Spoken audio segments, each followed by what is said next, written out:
Hey, I'm Carlos Garcia, and today I'm here with my buddy Eric and my buddy Gabe, and we're going to talk about cigars. So I Googled the top 10 questions that people ask about cigars, and that's what we're going to go over. Basically, this is going to be a video for beginner smokers. If you've been smoking for 20 years, I don't think this is going to be that helpful for you, but if you have any tips or tricks, put in the comments, and if you have any questions, we can do a follow-up video in a little bit with those questions. But first, let's do a giveaway, and the giveaway is going to be for the travel case that wonderful company sent to me. They're going to send out two different winners. You get to pick out of a gray or black, but the inside is going to look the same, and it's what I brought outside today. 2 lucky winners will receive one in the mail. The winner, for one at least, is Motohead 077, and the second winner is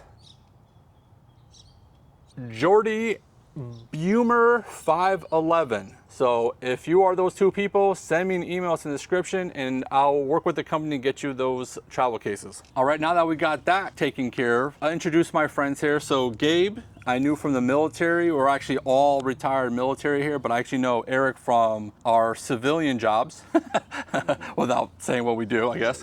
But me and Gabe served in the military together. We actually deployed a couple times together. So Gabe, how long have you been smoking cigars for, and how often you smoke, like weekly? I probably started smoking cigars around 26 years ago. Do you know the date? 26 and a half years ago exactly. May 21st, 2000. No, I think in my teenage years, you smoke like Swisher Sweets, Black and Milds, backwoods, kind of shitty cigars, if you call them. I mean, use them. People use them. People use them for other things. But actually, they did the job back then. But then, actually, you know, the first cigar I would say or consider a legitimate cigar was an acid Cuba cigar that my friend, and that was kind of like a transition into the cigar world for me, from, you know, Black and Milds and some of those lower end tobaccos to a little bit fuller and better tobacco and an acid, although it's still flavored, and then transitioning into, I actually started smoking Romeo and Julietas after that. Oh, what I'm smoking today. You know, then kind of expanded my, I guess, palate and horizon for cigars. So how often you smoke, like every week, like every day, couple a week? It depends. So we're in the Northeast here. So in the wintertime, I don't smoke in my house. We hibernate. So, you know, if I'm not going to a lounge to smoke, I'm not really smoking. So I might smoke 1 to maybe 3 cigars a week during the winter time. Maybe some weeks I don't smoke any. Summertime is a whole different story. When the weather gets nice. Like today, it's like 80 something degrees and it's April.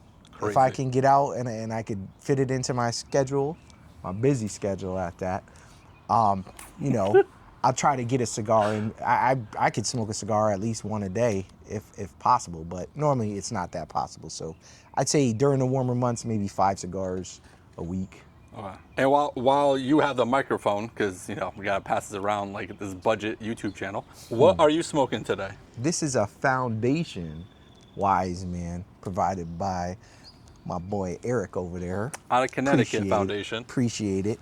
But this is all Nicaraguan tobacco is what composes this cigar. So this is gonna be a double Corona size, which is 7 inches by 54 gauge.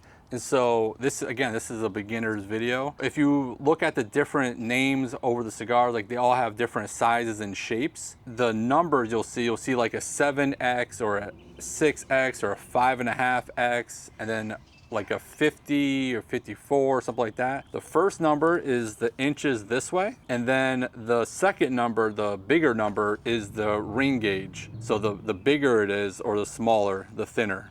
So this is a bigger size cigar in general, more like a Churchill size, but they call it a double Corona. And it's a $13.50 cigar, and it's medium strength. All right, so Eric, same question. How long have I started smoking? Yes, you don't have to repeat it, but yeah. Yeah.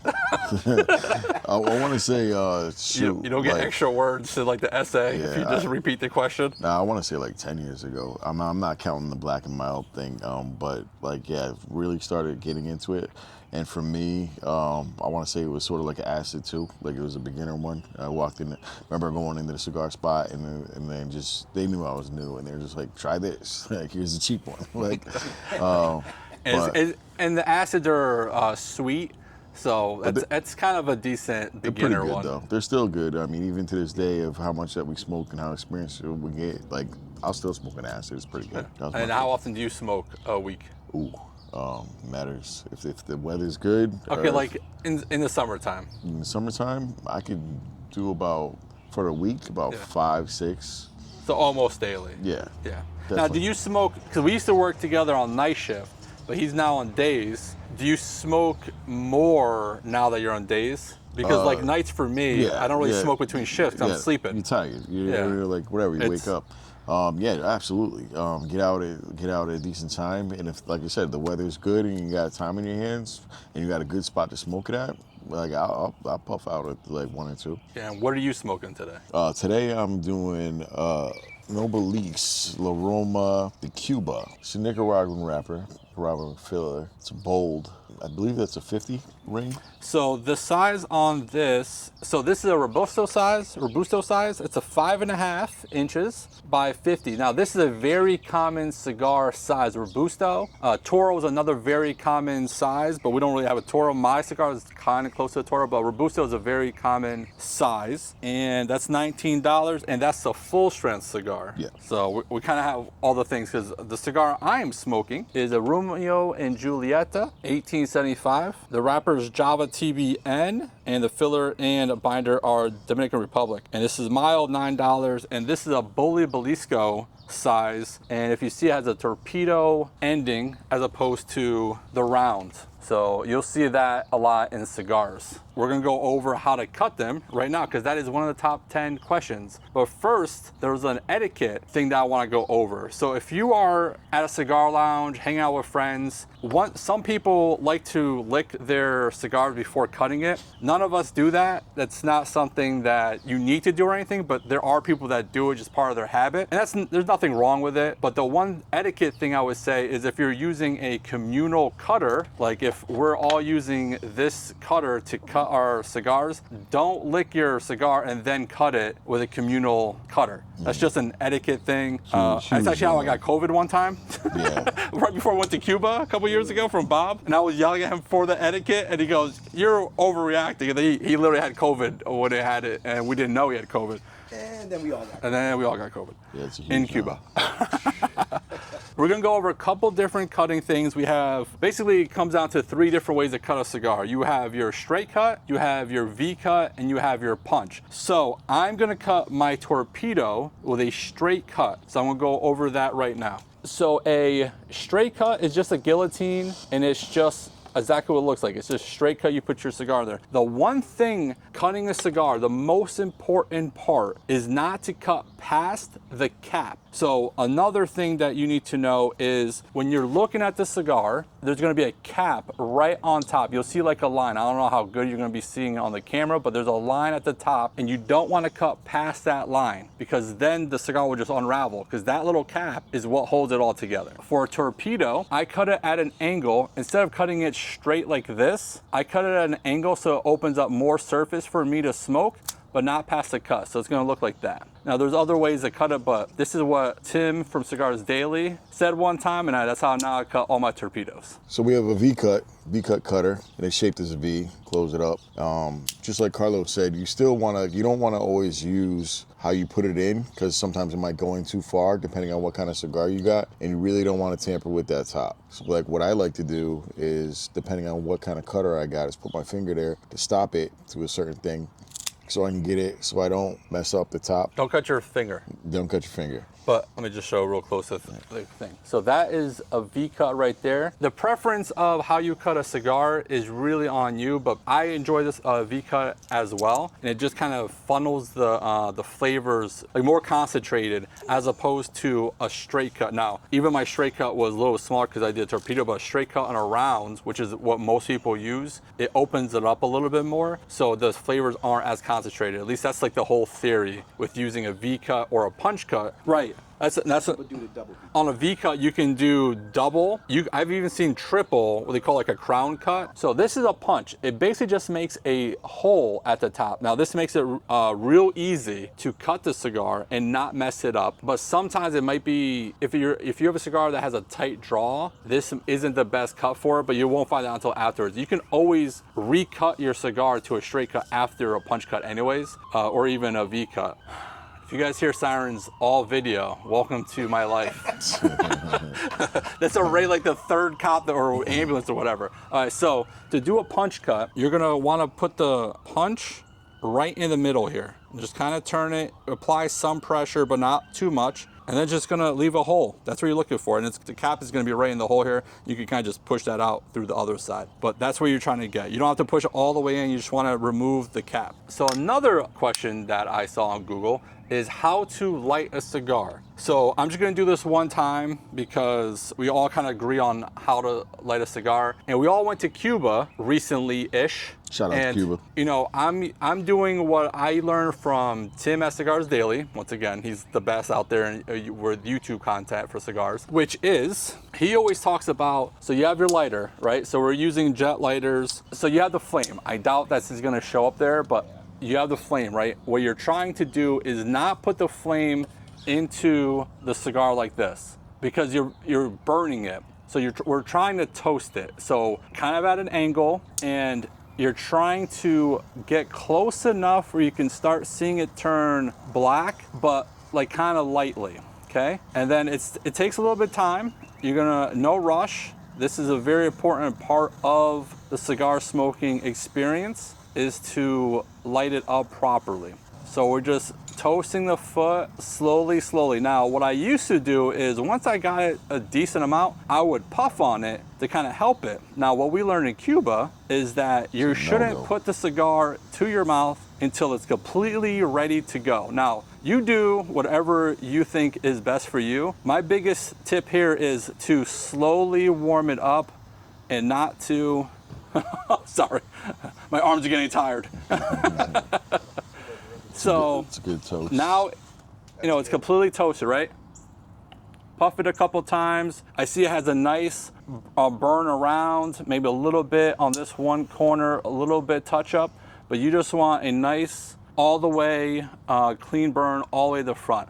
Probably the number one question I always see in cigar forums and like on different Facebook groups and stuff is, do I leave the plastic or cellophane, which is the correct term, on the cigar when you're storing them? And if you know what I'm talking about, it's this plastic part, which is cellophane. It's a plant-based, it's made for cigars, it's breathable material. It's not actually plastic, it's plant-based. And the reason that's important is because when it's in your humidor, you want it to get the humidity from whatever you're using. If you're using a Bovita pack or distilled water to keep the humidity good in your humidor, you want the actual cigars to get that humidity. So do you guys in your setup at home, do you guys keep it in the cellophane or do you guys take out the cellophane? I keep it in cellophane. You keep it in If cellophane? it came in it, I keep it in it. If it didn't, just whatever. Right. We're not putting cellophane on cigars that didn't come with cellophane.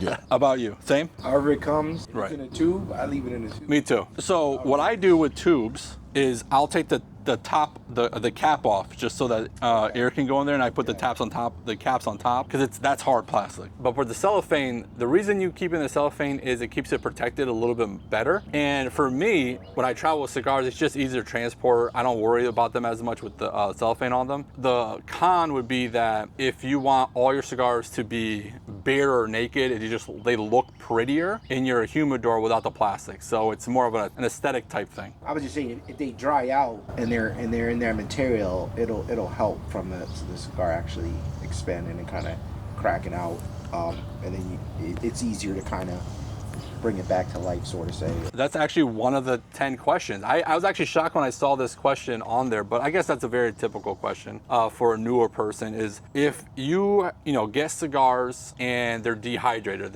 they haven't been stored properly, maybe you just found some, can you save them? The answer is yes, but it might not come back to exactly how it originally was, because the oils in the wrapper is where a lot of flavor comes from. So if the oils dissipate from the cigar, you're gonna lose some of that flavor. But there is ways to, kind of re-humidify your cigar. And that's kind of like a slower process. So say your cigar is completely bone dry. You know, there's different Boveda packs that are like, I don't even know what the lowest one is, maybe 55 or whatever, but you can kind of slowly, gradually get humidity back into cigar. Do you have any other things for rehydrating a cigar? Any tips for that? What I learned is that like when you got a cooler, like you said, like there's only certain amounts. You can rehydrate some, but some are just completely beyond repair. And that's when you have to really look at them and see if they unravel, the outer wrapper unraveled. So you can't revive that. Like it exploded. Yeah, but these are the Boveda packets, and they come in different flavors. I mean, Flavors? Imagine. Yeah, but different temperature controls. So. A Boveda, that might be actually something that they could look into, flavored humidity pad. Anything for you, rehydrating cigars? Yeah, kind of in a jam, so you don't have a humidor, you don't have distilled water, you don't have any hydration devices. What you can do, and I would only say if there's nothing else, you get a Ziploc bag and you wet a napkin and you put or a the sponge. cigar in with the wet napkin and you seal the Ziploc and you leave it there for a time until it starts to kind of hydrate itself. The thing with the dry cigars, they're gonna absorb moisture a lot quicker because they're taking it back in. Right. So you got to definitely maintain it. It's a slower process if you're trying to save some older cigars. I wouldn't do this necessarily for like one cigar, but say like you just acquired like a little humidor of like 20 cigars in it and you don't know how good they are and stuff like that. Maybe like, you do this whole process for a bunch of cigars, but there is ways to do it. Going off of humidity, what is the correct humidity and temperature for your humidor? I go 68, 70. 68, 70, 68 humidity or temperature? Humidity. So 68 humidity, 70 temperature. Yeah. What do you have your setup at? I have 69% humidity. The Boveda pack 69. And I have them at room temperature. And you have a desktop humidor. I have a room temperature in my house. I normally run my house 69, 70 degrees. So he kind of goes off of the 70-70 rule, which is kind of like an older rule, because you might see stuff like this online where you want to get it to like a 140, like a combined number, or the 70-70 rule. It's kind of like an older thing. I keep my cigars a little bit lower than that. I keep my electric humidor at 67-67. So if it fluctuates between 65 to 69, that's kind of where I want it. I like my cigars a little bit less humid than I think most people. So I actually like them more like at 65 humidity, and the temperature could be anywhere between 65 to 70. The one thing I would try not to do is go too much over 70, especially with the temperature, because that's where you get cigar beetles, which is another question up here. What causes cigar beetles and how do I stop them? Have you guys ever had cigar beetles in your stuff? You have? Yes. You got to throw it out. Like when I was in my beginner stage and I had some cigars in my cooler and I wasn't properly maintaining it, I don't know whether it is the cigar spot where I bought them from and maybe they weren't maintaining. Then I brought them to the house and I noticed some holes in it and I was like, what is this? And you're learning, so I smoke some of them, but they say you gotta get rid of them, like it's time to go. But you also gotta watch out because they can get into the other ones. Right. A lot of cigars, not to freak you out, have cigar beetle eggs in them. All right, they're very small. You're not gonna notice them or anything. But what makes them hatch, basically, is if you keep your cigars in hot temperature, because they like to hatch over 72 degrees. So this is why a lot of people say make sure it's under 70 degrees, because for the beetles. That's the biggest thing.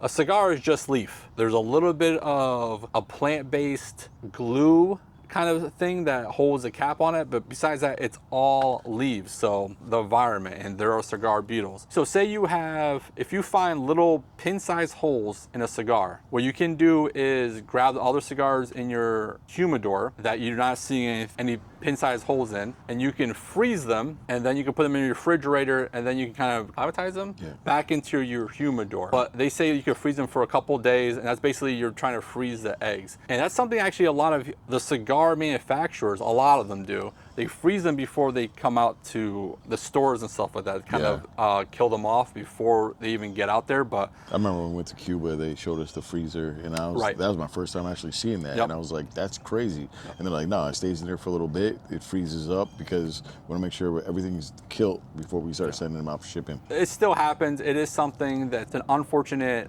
issue with cigars. It does happen, but the biggest way to prevent that is keep your temperature under 70 degrees. Okay, here's another good question. Do I need to wait to smoke a newly purchased cigar? So if you order cigars online, they come in the mail, what do you do? I would normally wait. Store them how you store them. Get them to the humidity level that you like them to be. But that takes time, so I wouldn't smoke them immediately. You definitely wait, depending on what cigar it is and where it's coming from. Store them in my humidor for a little bit. I let them get the season of everything else that I got going. Unless it's a really good one, or I don't know. It matters. You can't wait? If I'm out of a cigar, I'm gonna smoke that bad boy. But if I got some time with it, I'm gonna put it in my humidor. I'm gonna let it just chill for a little bit.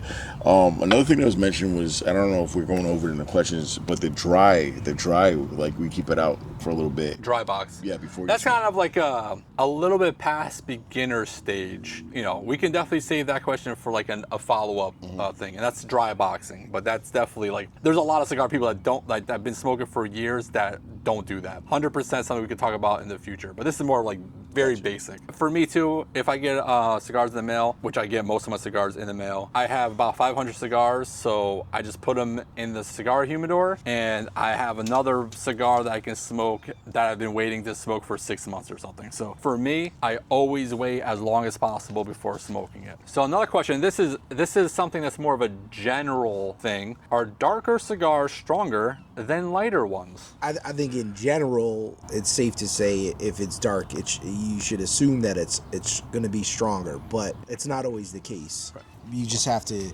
research the cigar and find out what it's made of, and that'll kind of let you know the strength. But in general, if that's not available, if you see a dark wrapper, I would assume that it's strong.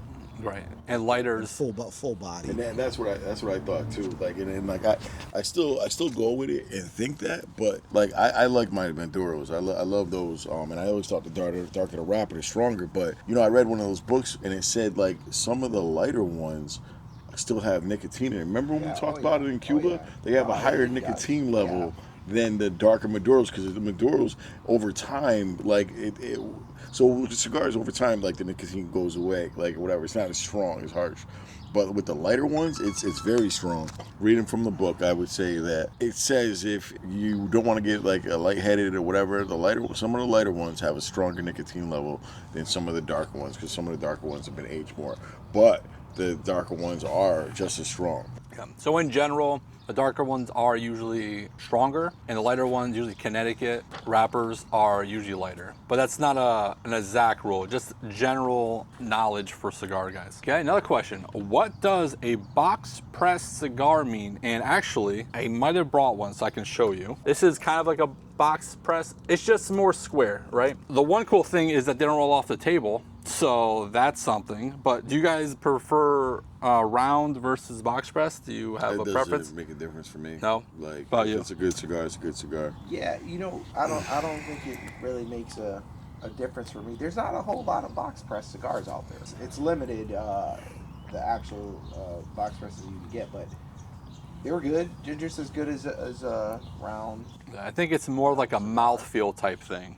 You know, like how it fits in your mouth. Yeah. I think that's more of the thing. But I will say, most companies that do a box press, just because you have the same exact cigar, one's box press, one's not a box press, or just regular round, doesn't mean it's the same exact cigar, because sometimes they'll switch the blends up because of the shape. So there is that usually from, you know, good companies that are doing cigars. They should be changing the blend because it is now different. We have one more question in the top 10 most Googled questions for cigars. How far down should I smoke a cigar? That is a question. All the way? Oh, see, like, all right, so we have this discussion all the time, and it's like, what I hate is smoking with a group of people, and then I see like a $30 or $40 cigar just go in the ashtray, and it's like half done. Like this. They didn't like it And apparently. that infuriates me. So with the stickers, see these The bands. the bands, The I call them the stickers, but they're the bands. I take off all of them and I smoke to the end of this right here. Until you can't smoke anymore, basically. Pretty much. That's just me though, but everybody has their different preference on what they smoke. I think the people that say always smoke like halfway and then throw out the rest are like the cigar sellers, because so you could buy more cigars. Yeah. Because I don't know too many cigar smokers that stop halfway and then go light up another cigar. I think most people, as long as you're enjoying the cigar. Now, obviously, if you're not enjoying the cigar, Yeah. and you know, that's true. Yeah. life's too short to be wasted on Absolutely. shitty cigars. So just go get another cigar. Yeah. Yeah. But if you're enjoying the cigar, there's no rule saying that you have to stop anywhere. You obviously don't smoke the bands. There's only a very limited cigars that you can actually smoke the bands, and most of them you do not. So you take off the bands. You know, you can just roll it off, peel it off, whatever. And I would smoke this until I can't hold a cigar anymore. You know what I mean? Real quick, talking about etiquette. Don't ever put these in the ashtray if you're at a cigar spot. That is an etiquette thing. I actually keep them. But in the cellophane wrappers. I do little arts and crafts with my bands, so that's the back of my cell phone. But I yeah, got that too. you're not supposed to throw it into the ashtray at like cigar lounges. See, we're artsy people. What about you? You smoke your cigar all the way down? He's done.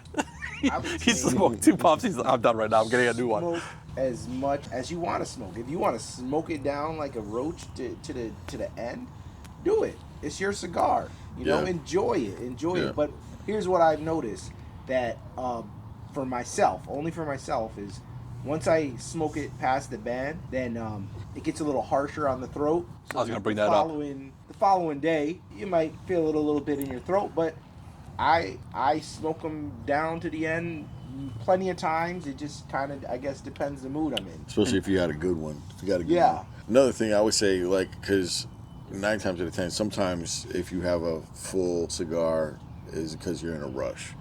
You want to have downtime. You want to be able to relax and chill. You don't got nothing on your plans. Smoke this cigar, enjoy it. And like Garcia said, if you don't enjoy it, throw it out. Go get something else. Yeah. Because you don't want to ruin your experience of smoking a cigar to that one cigar, and that one cigar was trash. I say that to definitely all the new guys, because you don't want to take that. Like Acid, start off with that. They got some good ones. That's his recommendation. I say, well, maybe I'll ask that, but let me answer this one question because you brought it up. The reason that it starts getting a little bit more intense at the end of the cigar is you've been smoking it and it's bringing all that stuff closer to your lips. So once you get down there, it's all there for you. So that's why kind of like the last third, the final third of the cigar, most times it gets a little bit harsher, but not all the time. That could stop you from maybe smoking the rest and maybe getting another cigar. If you're a newer cigar smoker and you start realizing like it's really good in the beginning, it's really good in the middle, and then it starts getting a little harsh to the end and you're not enjoying it, stop smoking there. Kind of get to that final third and kind of assess at that point. So you brought up a question about like kind of a recommendation for a new person. So you say Acid. That's a sweeter cigar. What do you have a recommendation? The Romeo and Juliet this one are pretty good entry, and then Deadwood cigars. Deadwood. Okay, so Crazy Sisters. Yeah, that's it. All right, so Bad Deadwood's. Mom Betty, Crazy Alice. There's a few. I have a whole humidor that looks like a coffin from Deadwood that I won. It looks awesome. A good cigar to recommend to, like my wife that loves those cigars. So not saying, you know, girls smoke that, but it is a sweeter cigar as well. For a regular cigar that's not sweet tipped or anything like that, the Perdomo 10th Anniversary Champagne. That's a very good, it's a highly recommended cigar to start off with. It's flavorful, it's light, it's not harsh. So that's a good recommendation from me for a newer cigar. If you want to step it up a little bit, I'd recommend Olivas. An Oliva Milanio V. Those are under $10 and they're really good cigars. It's a little bit more flavorful, a little bit more strength, but it's a very good cigar at a good price. If you already smoked a few cigars and you're kind of looking to like the next level, try Milanio V. I got another one. Which one? New World Cigars by AJ Fernandez. Definitely a nice smoke. It's a lower price point to get in on. A while back they used to go for $8. It's probably about $12 a stick now. A nice smoke for the price point. I'd say that's probably like a pretty good entry cigar. So Romeo and Juliet as well. I know there's a good house. Yeah, this one. So they call them like house cigars. Like, so if you got the people that smoke cigars all the time, you want to give them your good stuff. They come over your house. But if you got a newcomer, you want to give them something that's nice, but like it doesn't kill your pockets. If they throw it away after smoking a couple pipes, you're not gonna cry about it. Another thing is what we didn't mention is a lot of cigar spots that you go into, they have hand rolled cigars, and they have them. And we were talking about that earlier. Yeah, you can get different ones, you can get different brands, and those are sometimes a lot cheaper than the regular ones, and it just gives you a real feel if you want to buy one and a good one, and then get like a hand roll. Yeah, hand rolled cigars at like your local shop or something, if they have that, they're usually really cheap. Usually have a different strengths to them, so you can definitely get like the lowest one and kind of go from there. So anything else? We answered all top 10 questions and a few others, because it wouldn't be a Carlos Garcia video without me doing like a top 10 list and not doing like a top 15. Anything else for the fine people out there on the YouTube videos? Oh, something I didn't say. So this is my 200th video. So throw it up. In the past year. Toast to that. Toast to that, fellas. 200. And it's got 2 of the original crew on here. So I bring that up because 200 videos in the past year, because I started the channel last year, 3 a week, and you know, it's been good. And I enjoyed this very like celebratory type of video that, you know, just answering some questions. Now, if you have a question that wasn't answered, definitely leave in the comments. I'll probably answer it, but I'll do a whole video, like a second video. And if you're a cigar smoker of, you know, a long time and you have some tips, throw them down there as well. Guys, don't be afraid to go into the cigar world and check out different spots. Anywhere you travel, we do it all the time. Anywhere you go, start Googling, all right, I'm going to Texas or I'm going to Arkansas. Look and see if there's a cigar shop in your area. Go check it out, support them. Usually they have a rule, everybody cigar rules, right? Like 2 cigar minimums when you walk in there. Yeah. Oh, you're going too far deep at this, because that's a whole different thing. That's like cigar lounge etiquette. While I'm just thinking about that, if you want to learn more about cigars, because I do more whiskey than cigars, definitely check out Tim at Cigars Daily, is the #1 cigar YouTuber, and also WP Cigars, but they just started their own channel like a month ago, and they're very detailed, and they go do a lot of videos just like this, and I'll link both of them in the description. All right. All right. Well, don't do stupid, and if you do, don't get caught. Bye.